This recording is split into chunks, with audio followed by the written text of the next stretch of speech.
बिस्मिल्लाहिर्रहमानिर्रहीम। हमारा आज का टॉपिक है वैल्यूज ऑफ बायोडाइवर्सिटी।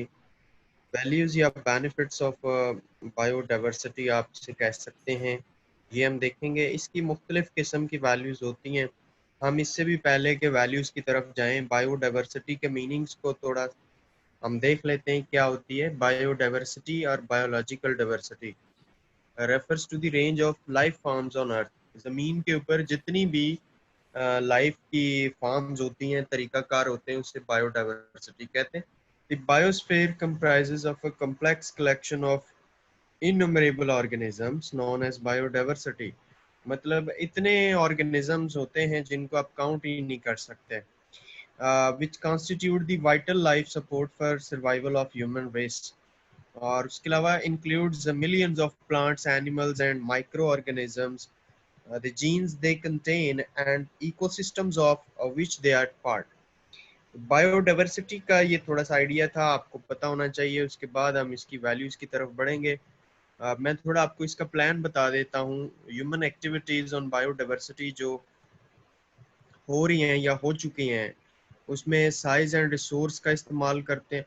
और उसके अलावा एग्रीकल्चर है, इंडस्ट्री है, एक इकोनॉमिक प्रोडक्शन है, कंजम्पशन है, रिएक्शन है।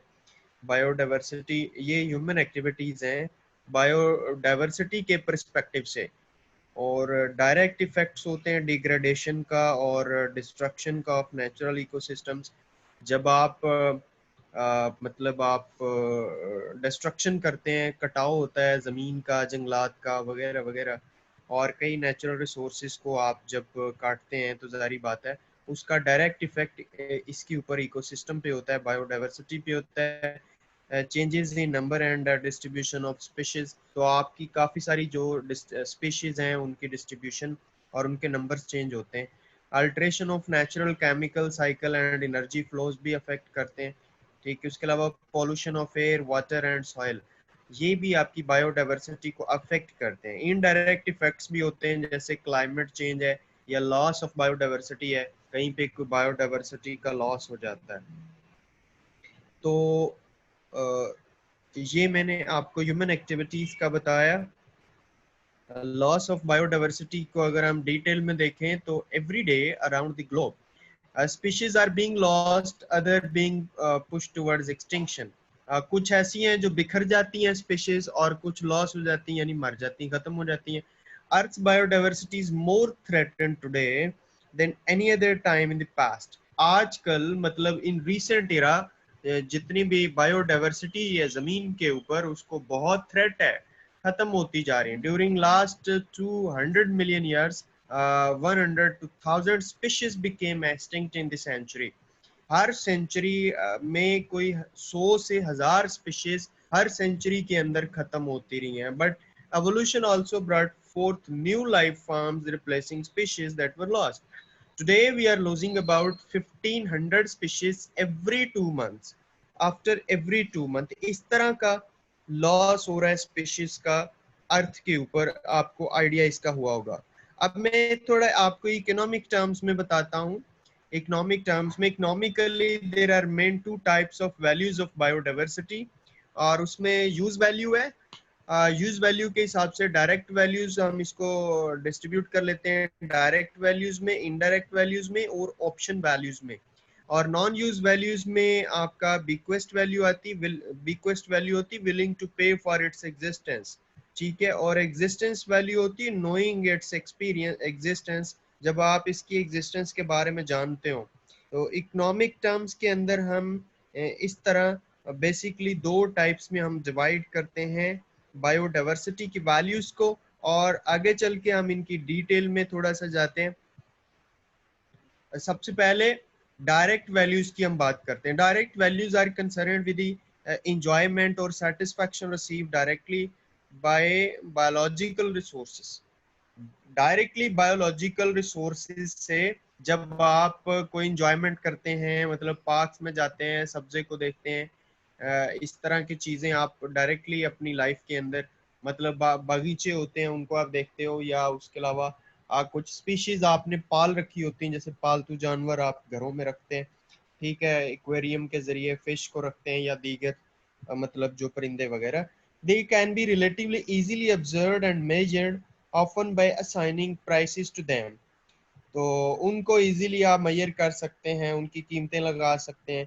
दे आर टू टाइप्स. उसमें कंजम्पटिव यूज होता है, नॉन मार्केट वैल्यू जिसकी होती मार्केट में नहीं बिकती, और प्रोडक्टिव यूज भी होता है. प्रोडक्टिव यूज का मतलब है कि आप कमर्शियल पर्पसेस के लिए इस्तेमाल करते हैं, मुनाफे के लिए इस्तेमाल करते हैं, ऐसी चीजों को आप बेचते हैं और बेचकर पैसा कमाते हैं.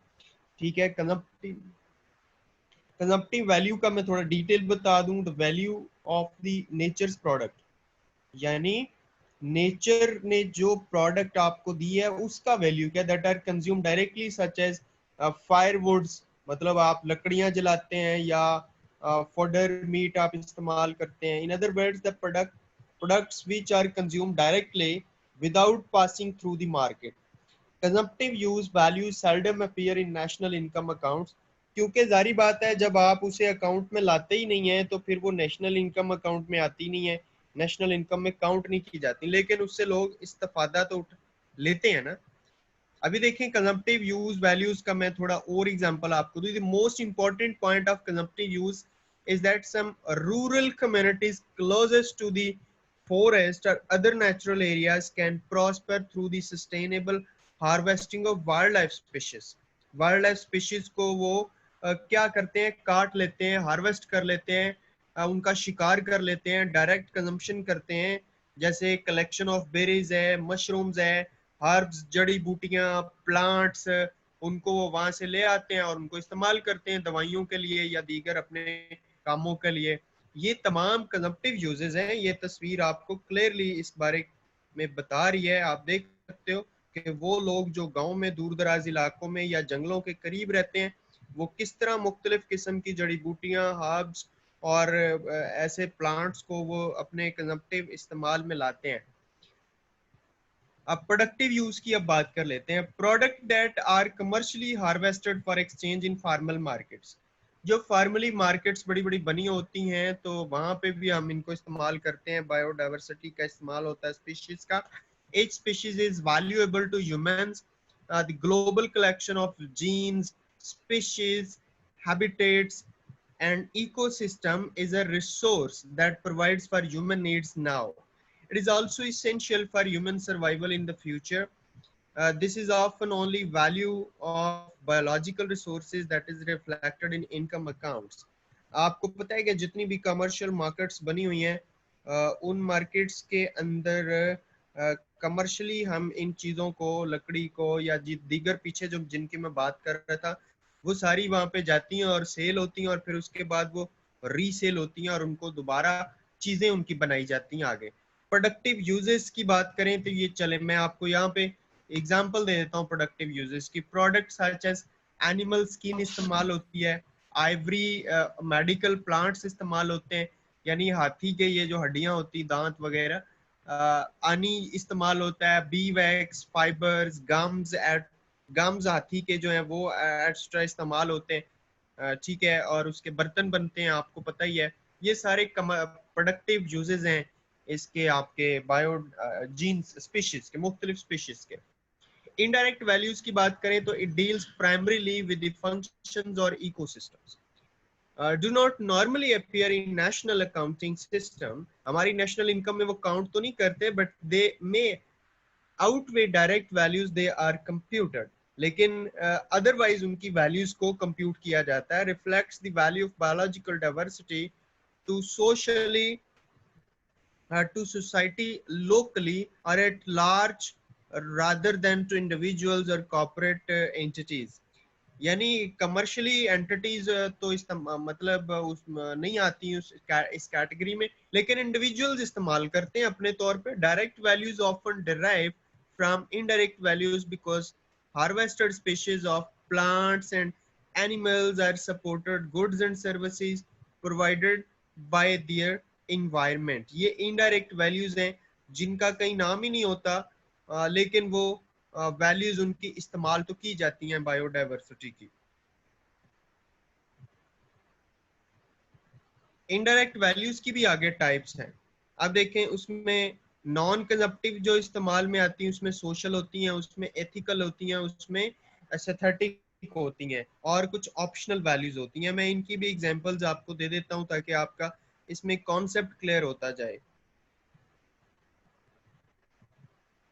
जी, तो नॉन कंजम्पटिव वैल्यूज में these are the indirect values of ecosystem function, ठीक है, such as the watershed protection, watershed में जो से जो प्रोटेक्शन होती है, या फोटोसिंथेसिस रेगुलेशन और climate and production of soil, ये नॉन कंजप्टिव वैल्यूज हैं। जैसे पोलिनेशन है, जैसे आप ये पोलिनेशन की आप यहाँ पे देख रहे हो, ये तस्वीर पोलिनेशन की है। हैबिटेट फॉर अदर स्पीशीज, जैसे ये आप देख रहे हो, राइट।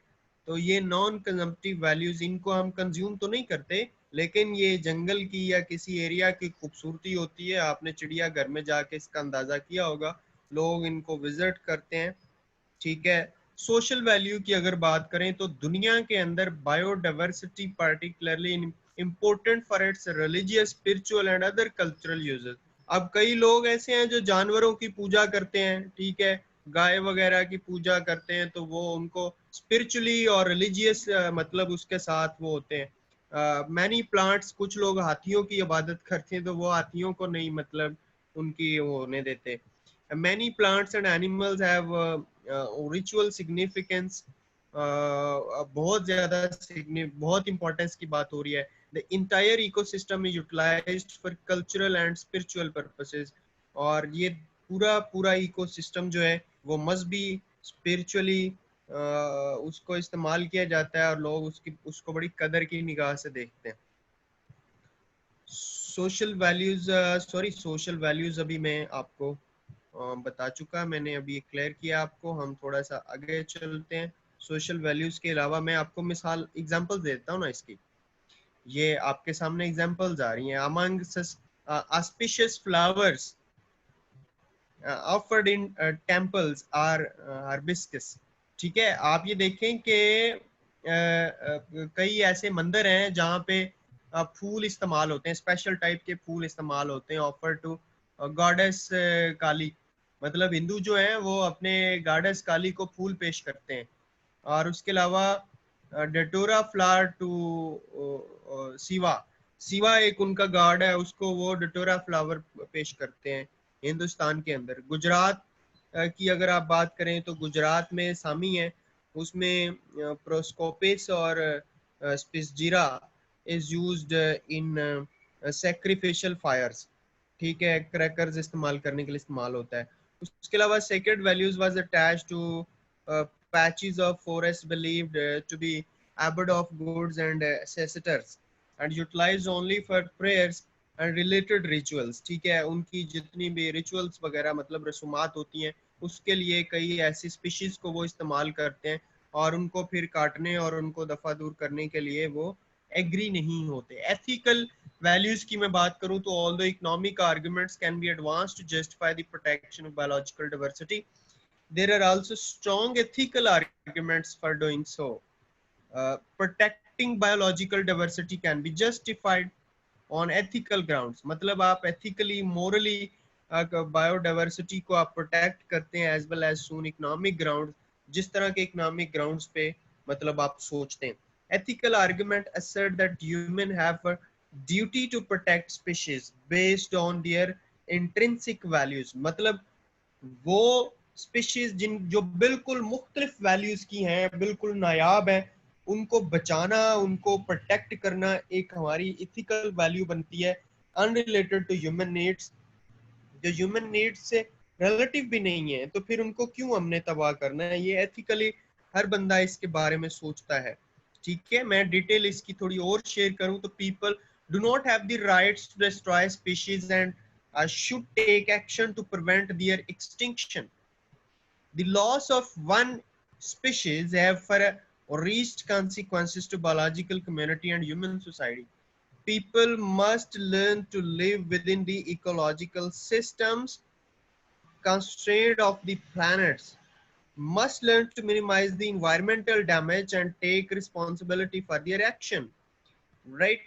आपने एज स्पीशीज को इस तरह बर्बाद नहीं करना होता है कि आपका एनवायरनमेंट ही खराब हो जाए। People also have responsibility to future generations of human to keep the earth in good condition. ठीक है, आपकी रिस्पॉन्सिबिलिटी है कि आप अपनी जमीन को अच्छी कंडीशन में रखें।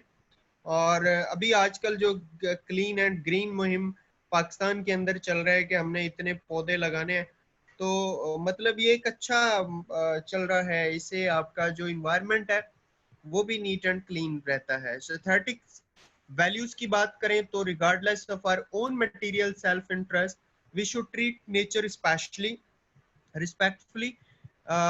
इनलाइटेंड सेल्फ इंटरेस्ट मतलब जिसमें हमारा सेल्फ इंटरेस्ट बढ़े, arguing that preserving biodiversity and developing our knowledge of it will make us better and happier people. Nearly everyone enjoys wildlife and joy makes our lives good lives. A loss of biodiversity could very well limit the creative energies of people in the future and thus restrict the development. Synthetic values के अलावा further अगर हम थोड़ा सा आगे चलें तो हमारे पास टाइम भी थोड़ा है और हमने डिस्कस भी करना है। आप इसकी एग्जांपल्स पहले ही देख लें। सिंथेटिक्स की जब हम बात करें the beauty of wild flowers in glaciers, natural parks, national parks, ठीक है, इस्तेमाल होते हैं।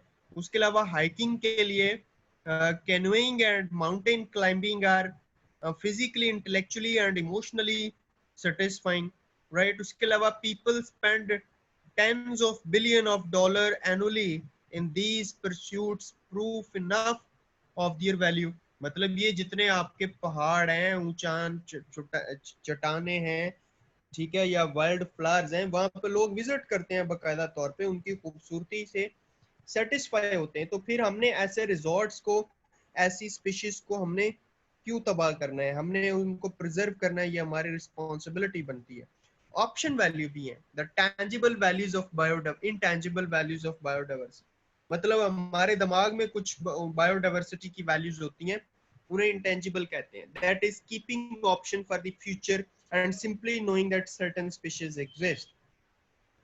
A species potential to provide an economic benefit to human society at some point in future, it is option value कि future में भी ये species जो हैं ये हमें कोई बेनिफिट प्रोवाइड करेंगी टूरिज्म के हवाले से या किसी भी हवाले से, या मतलब जब कभी भी डिस्कवर होगा फ्यूचर में इसके बारे में, कहीं ना कहीं ये बेनिफिट देंगे। क्योंकि वो एक मुहावरा है ना कि अल्लाह ने कोई भी चीज जो है वो दुनिया में नकम्मी नहीं बनाई, उसका कोई ना कोई बेनिफिट, कोई ना कोई फायदा होता है। तो इसलिए स्पीशीज को हमेशा प्रोटेक्ट करना चाहिए। As the needs of society change, so must the methods of satisfying those needs। जैसे जरूरतें चेंज होती हैं, सोसाइटी चेंज होती है, जरूरतें चेंज होती हैं, तो इस तरह के मेथड और तरीके निकलते हैं कि हम अपनी नीड्स को सेटिस्फाई करने के लिए स्पीशीज को इस्तेमाल कर सकते हैं। Option value of species could be only recently utilised by human beings. आजकल के जो ह्यूमन बीइंग्स हैं वो ऑप्शन वैल्यूज को समझते हैं और समझते हैं कि मतलब फ्यूचर में ये कुछ जो चीजें हैं वो हमें फायदा दे सकती हैं। ठीक है, एग्जांपल्स इसमें आप देख लें ऑप्शन वैल्यूज की। हेल्थ एजेंसीज हैं, फार्मास्यूटिकल कंपनीज हैं, are making a major effort to collect and screen species for compounds that have ability to fight cancer.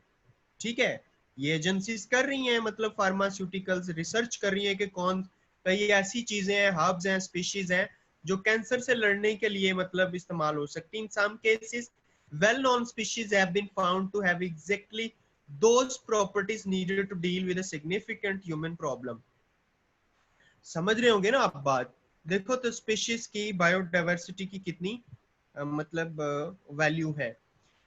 इसके अलावा वैल्यू नॉन यूज वैल्यूज भी कुछ हैं। Non use values including bequest and existence value are usually always measured using some forms of CVM। ठीक है, contingent values जिनको हम कहते हैं, using non values।